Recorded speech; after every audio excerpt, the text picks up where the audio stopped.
Hi dear students, C A foundation January 2025 exam എഴുതിയവരൊക്കെ അവരുടെ result expect ചെയ്തുകൊണ്ടിരിക്കുകയായിരുന്നു. Okay, നിങ്ങൾ നന്നായിട്ട് എക്സാം എഴുതിയെന്നുണ്ടെങ്കിൽ നിങ്ങൾക്ക് തന്നെ അറിയാം, നിങ്ങൾ പാസ്സാവാനുള്ള ചാൻസ് എന്ന് പറയുന്നത് ഹൈലി കൂടുതലാണ്. ചിലപ്പോൾ ചില ആളുകളെങ്കിലും ഉണ്ടാവും. ഓക്കെ, ഞാൻ ജസ്റ്റ് ഒന്ന് അറ്റൻഡ് ചെയ്തതാണ്, എങ്ങനെയാണ് എക്സാം അറിയാൻ വേണ്ടിയിട്ടുള്ള അങ്ങനെ ആളുകൾ ഉണ്ടാവും. അല്ലെങ്കിൽ മറ്റു കുറച്ച് ടീംസ്, അതായത് അവർ മെയിലോട്ടാണ് എഴുതുന്നത്. ഓക്കെ, ഇപ്പൊ നമുക്കറിയാം മെയ്യുടെ ആൾറെഡി എന്ത് വന്നിട്ടുണ്ട്, അവരുടെ മെയ്യുടെ ടൈം ടേബിൾ വന്നിട്ടുണ്ട്. So C A foundation exam നടക്കുന്നത് മെയ് അറ്റംപ്റ്റിലെ മെയ് 15, 17, 19, 21. സോ നോക്കടാ, ഇനി നമുക്ക് വളരെ കുറഞ്ഞ സമയമുള്ളൂ. ഏകദേശം മെയ് 15 സ്റ്റാർട്ട് ചെയ്യും.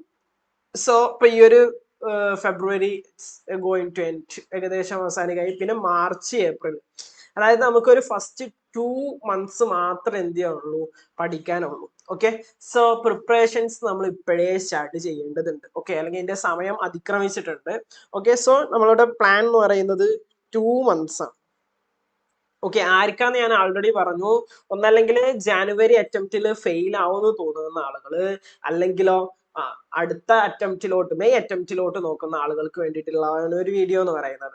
സോ എന്താണ് നമ്മൾ ചെയ്യാൻ പോകുന്നത് വെച്ചാൽ, അവർക്ക് വേണ്ടിയിട്ട് ഒരു ക്രാഷ്, അതായത് ഈ 2 months അവരുടെ സപ്പോർട്ട് ചെയ്യുക. അതുപോലെ തന്നെ എല്ലാവർക്കും കൂടെ ബേസിക്കലി നമുക്കറിയാം എങ്ങനെ പാസ്സാവട്ടെ എന്നുള്ളത്. നമ്മൾ എന്താ പറയാ, നമ്മുടെ മടി കാരണവും അല്ലെങ്കിൽ എന്താ പറയാ, നമ്മുടെ കാരണം കൊണ്ടാണ് മിക്ക ആളുകളും എന്ത് ചെയ്യുന്നത്, ഫെയിൽ ആകുന്നത്. നമ്മൾ പഠിക്കേണ്ട സമയത്ത് ചെയ്യൂല, ചെയ്യേണ്ട കാര്യങ്ങൾ കൃത്യമായിട്ട് ചെയ്യൂല. നമ്മുടെ മടി കാരണമാണ് മിക്ക ആളുകളും എന്ത് ചെയ്യാത്തത്, പഠിക്കാത്തത്. സോ അതിനൊരു എന്താ പറയാ, നമ്മളെ ഭാഗത്തുനിന്ന് ഒരു സപ്പോർട്ട് തരിക എന്നുള്ളതാണ് നമ്മൾ ഉദ്ദേശിക്കുന്നത്. സോ അതുപോലെ തന്നെ നമ്മുടെ ക്ലാസ്സസും മെറ്റീരിയൽസ് ഒക്കെ ഞാൻ ജസ്റ്റ് ഒന്ന് പരിചയപ്പെടുത്തി തരാം. സോ നോക്കിക്കോ, ഇതാണ് നമ്മുടെ app, global distance education app. So just ഇപ്പൊ ഇതിൽ പോയി കഴിഞ്ഞാൽ നോക്കട്ടെ, നമ്മുടെ കോഴ്സസിൽ സി എ ഫൗണ്ടേഷൻ കോഴ്സ് തുറന്നു കഴിഞ്ഞാൽ 4 സബ്ജക്ട് ഉണ്ട്. Accounting, business law, quantitative aptitude, business economics, നമ്മുടെ 4 പേപ്പേഴ്സ് ഉണ്ട്. ഓക്കെ, എനിക്ക് ചിലപ്പോൾ കുറച്ച് കാണുന്നുണ്ടാവുള്ളൂ. ഓക്കെ, ഏകദേശം ഒരു ഐഡിയ തരാൻ വേണ്ടിയിട്ടാണ്. അപ്പൊ നോക്കട്ടെ, ഓരോന്നിന്റെയും ലെസൺസും കാര്യങ്ങളും ഉണ്ട്.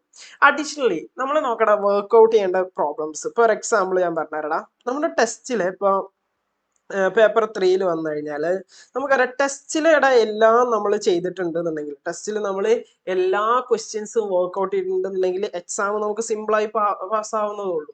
ഓക്കെ, ജസ്റ്റ് ഈ ഒരു ഇതിലോട്ട് നോക്കിയാൽ മനസ്സിലാവും. ഇത് നോക്കിയേ, ഇതിപ്പോ ജസ്റ്റ് നമ്മുടെ ഒരു മെറ്റീരിയലാണ്.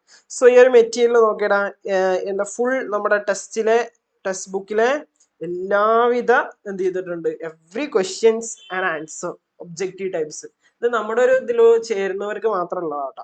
സോ അതെന്തുണ്ട്, എല്ലാം ഫുൾ ഉണ്ട് കേട്ടോ. 459 പേജ് ഉണ്ട് ടെസ്റ്റിലെ full question and answer. Okay, ഏതാണ് ഓപ്ഷൻസ്. അപ്പൊ നമ്മുടെ ടെസ്റ്റിലെ ഫുൾ ക്വസ്റ്റ്യൻസ് വർക്ക്ഔട്ട് ചെയ്യണമെന്നുണ്ടെങ്കിൽ നമുക്കൊരു എന്താ പറയാ 90% നമ്മൾ എന്ത് ചെയ്യാം, പാസ്സാവാനുള്ള അഷുറൻസ് ഉണ്ട്. അതുപോലെ തന്നെ നമ്മുടെ അതുകൊണ്ടൊക്കെയാണ് നമ്മൾ കുട്ടികളൊക്കെ പല ആളുകളും ഫെയിൽ ആവുന്നത്. അപ്പൊ ഫസ്റ്റ് വൺ എന്ന് പറയുന്നത്, ഇപ്പൊ ഈ ക്രാഷിലുള്ള ഫസ്റ്റ് വൺ എന്ന് പറയുന്നത് ടെക്സ്റ്റ് ബുക്ക് നമ്മൾ കംപ്ലീറ്റ് ആയിട്ടും കവർ ചെയ്യും. അതിൽ നമ്മൾ നോക്കുകയാണെന്നുണ്ടെങ്കിൽ ഫസ്റ്റ് അക്കൗണ്ട്സിലെ ഫുൾ ഇല്ലുസ്ട്രേഷൻസ് പ്ലസ് അതിന്റെ ബാക്കിലുള്ള പ്രാക്ടിക്കൽ ക്വസ്റ്റ്യൻസ്. ഓക്കെ, നമ്മൾ വർക്ക്ഔട്ട് ചെയ്യും. ദെൻ രണ്ടാമത് നമ്മൾ ലോയിലോട്ട് വരികയാണെന്നുണ്ടെങ്കിൽ ലോഡ് നമ്മൾ ഇതേപോലുള്ള എന്താ പറയാ കേസ് സ്റ്റഡി ആയിട്ടുള്ള ഫുൾ മെറ്റീരിയൽസ്, സെക്ഷൻസിന്റെ ആൾറെഡി ഞാൻ കുറെ സ്റ്റുഡൻസ് ഒക്കെ ചോദിച്ചപ്പോൾ കൊടുത്തിട്ടുണ്ടായിരുന്നു, ഏതൊക്കെ ഇമ്പോർട്ടന്റ് സെക്ഷൻസ് പഠിക്കേണ്ട കാര്യങ്ങളൊക്കെ. ഓക്കെ, നിങ്ങൾക്ക് മുമ്പത്തെ വീഡിയോസ് പരിശോധിച്ചാൽ മനസ്സിലാവും. അതുപോലെ തന്നെ ഒരു ചോദിച്ച ആളുകൾക്ക് സെക്ഷൻസ്, അതുപോലെ തന്നെ ഇമ്പോർട്ടന്റ് കേസ് ലോസ്, അതുപോലെ തന്നെ എങ്ങനെയാണ് പഠിക്കേണ്ടത്, എങ്ങനെയാണ് ആൻസർ എഴുതേണ്ടത്, കാര്യങ്ങളൊക്കെ അതിൽ നമ്മൾ ഡിസ്കസ് ചെയ്യും. അതുപോലെ തന്നെ മാത്സിലോട്ട് വരികയാണെന്നുണ്ടെങ്കിൽ, അല്ലെങ്കിൽ ക്വാണ്ടിറ്റേറ്റീവ് ആപ്റ്റിറ്റ്യൂഡിലോട്ട് വരികയാണെന്നുണ്ടെങ്കിൽ അതിൽ ടെക്സ്റ്റ് ബുക്കിലെ ഫുൾ ക്വസ്റ്റ്യൻസ് നമ്മൾ ഡിസ്കസ് ചെയ്യും. പ്ലസ് ഞാൻ ഇത് കാണിച്ചെന്നില്ല മെറ്റീരിയൽ. സോ ആ മെറ്റീരിയലിലൂടെ നമ്മൾ എന്ത് ചെയ്യും, ഫുൾ ക്വസ്റ്റ്യൻസ് നമ്മൾ ഡിസ്കസ് ചെയ്യും. പ്ലസ് നമ്മൾ എന്ത് ചെയ്യും, MTP RTP അതൊക്കെ നിങ്ങൾക്ക് ആൾറെഡി അറിയുന്നുണ്ടാവും. അത് നമ്മുടെ ഒരു എന്താ പറയാ 2010 മുതലുള്ള ഫുൾ എന്തുണ്ട് നമ്മൾ എടുത്തിട്ടുണ്ട്. ആവശ്യാനുസരണം നമുക്ക് യൂസ് ചെയ്യാം. Okay, yes. പിന്നെ ലാസ്റ്റ് വന്ന് എക്കണോമിക്സും സെയിം അതുപോലെ തന്നെയാണ്. അതിന്റെ ഷോർട്ട് നോട്ട്സും കാര്യങ്ങളൊക്കെ ഉണ്ട്. ഞാൻ ജസ്റ്റ് ഒന്ന് വേണമെങ്കിൽ കാണിച്ചു തരാം. ഓക്കെ, എക്കണോമിക്സിലോട്ട് വന്നു കഴിഞ്ഞാൽ അതുപോലെ തന്നെ നമ്മൾ അഡീഷണൽ ആയിട്ട് ഒരു മൈൻഡ് മാപ്പിംഗ് എന്ന് പറഞ്ഞൊരു പരിപാടി ഉണ്ട്. ഓക്കെ, ജസ്റ്റ് ഒന്ന് വെയിറ്റ് ചെയ്യൂ. ഓക്കെ, എടാ മൈൻഡ് മാപ്പിംഗ് എന്ന് പറഞ്ഞാൽ എന്താ അറിയോ, എടാ നമ്മൾ ഇങ്ങനെ കുറേ വൈഡ് ആയിട്ട് പഠിച്ചിട്ട് കാര്യമില്ല. നമ്മൾ ഇത് എങ്ങനെയാണ്, ഇതിന് നമ്മളൊരു സ്ട്രക്ചറലായിട്ട് നമ്മൾ എന്ത് ചെയ്യണം, നമ്മളൊന്ന് അറേഞ്ച് ചെയ്യേണ്ടടാ നമ്മുടെ ബ്രെയിനിൽ. സോ ആ ഒരു അറേഞ്ച്മെന്റിന്റെ രീതിയാണ് എന്ത് ചെയ്യുന്നത് കാണിച്ചിട്ടുള്ളത്. Okay, yes. അപ്പോൾ ഓരോ ചാപ്റ്ററിനും നമ്മളിങ്ങനെ മൈൻഡ് മാപ്പിംഗ് ഉണ്ട്. ഇതിൽ നിങ്ങൾ ഏതിൽ നോക്കിയാലും മൈൻഡ് മാപ്പിംഗ് കാണാൻ പറ്റും. ഇപ്പൊ അക്കൗണ്ട്സിൽ വന്നു കഴിഞ്ഞാൽ അക്കൗണ്ട്സിലും മൈൻഡ് മാപ്പിംഗ് ഉണ്ട്. ഓരോ ടോപ്പിക്സ് അതിന് ഇതായിട്ടുള്ള ബിസിനസ് ലോയിലുണ്ട് മൈൻഡ് മാപ്പിംഗ്. സോ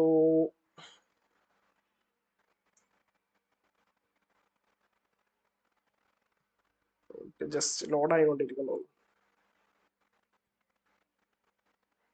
ഓക്കെ, അതുപോലെ തന്നെ എന്താ പറയാ, എങ്ങനെയാണ് നമ്മൾ ഇതിനെ ഓർത്തിരിക്കേണ്ടത്, അല്ലെങ്കിൽ എങ്ങനെയാണ് നമ്മളത് അറേഞ്ച് ചെയ്ത് നമുക്ക് മനസ്സിലാക്കാൻ പറ്റും എന്നുള്ളത്. കാരണം ഒരു കണക്ഷനും ഇല്ലാതെ കുറെ പഠിച്ചുകൊണ്ടിരുന്നിട്ട് പ്രത്യേകിച്ച് കാര്യമൊന്നുമില്ലല്ലോ. സോ അതിന്റെ കാര്യങ്ങൾ. ഓക്കെ, അപ്പൊ അത്രയും കാര്യങ്ങളൊക്കെ നമ്മൾ ഡിസ്കസ് ചെയ്യാൻ ഉദ്ദേശിക്കുന്നത്. കുറച്ച് നേരത്തെ ഒരു വീഡിയോ തന്നെ ചെയ്തെന്ന് മാത്രം. ഓക്കെ, അപ്പൊ അത് നമ്മൾ ഡിസ്കസ് ചെയ്യും. പ്ലസ് നമ്മൾ എന്ത് ചെയ്യും, മെയിൻ ആയിട്ട് നമ്മൾ അവിടെ ഇരുന്ന് പഠിക്കുക എന്നുള്ളതാണ്. നമ്മളൊരു ടൈം സെറ്റ് ചെയ്യും.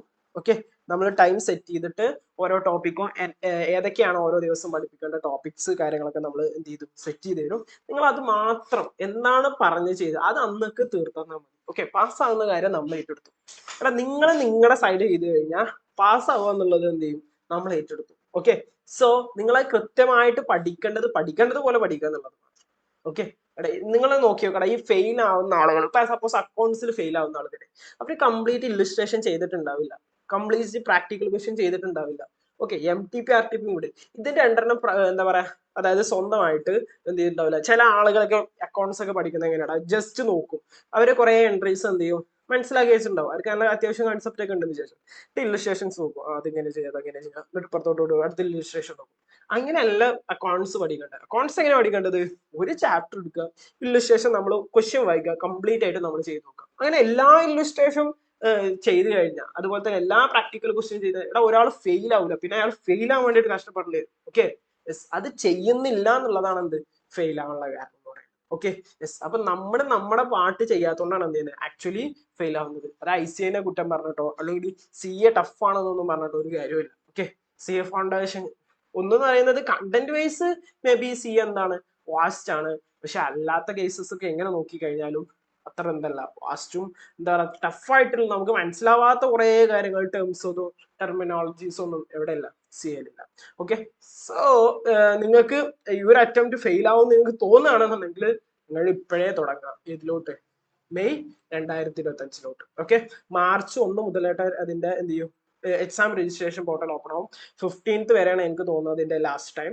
പിന്നെ എന്ന് പറയുന്നത് 2-3 ദിവസം കൂടെ വിത്ത് ഫൈനും നിങ്ങൾക്ക് എന്ത് ചെയ്യാൻ പറ്റും, എക്സാമിന് രജിസ്റ്റർ ചെയ്യാൻ പറ്റും. അതൊക്കെ അതിന്റെ ഓൺ ടൈമിൽ തന്നെ ചെയ്യാം. So anyway, all the best. അപ്പൊ ജോയിൻ ചെയ്യേണ്ട ആളുകൾക്ക് ഞാൻ എന്ത് ചെയ്യാം, എന്റെ നമ്പർ പറയാം, ഞാൻ ഡിസ്ക്രിപ്ഷനിലൊക്കെ നമ്പർ കൊടുത്തിട്ടുണ്ടാവും. 8547573760 കോണ്ടാക്ട് ചെയ്യാം. Okay, got it? യെസ്. അപ്പൊ എന്ത് ചെയ്യാം, പറ്റുന്ന ആളുകളും മാക്സിമം ജോയിൻ ചെയ്യാം. ഓക്കെ, ഫീസൊക്കെ വളരെ കുറവാണ്. Okay, yes. അപ്പൊ എന്ത് ചെയ്യണം, മെയ് അറ്റംപ്റ്റ് ചെയ്യുന്നത് എന്തായാലും 100% നമ്മൾ പാസ്സാകും. Okay, all the best. By.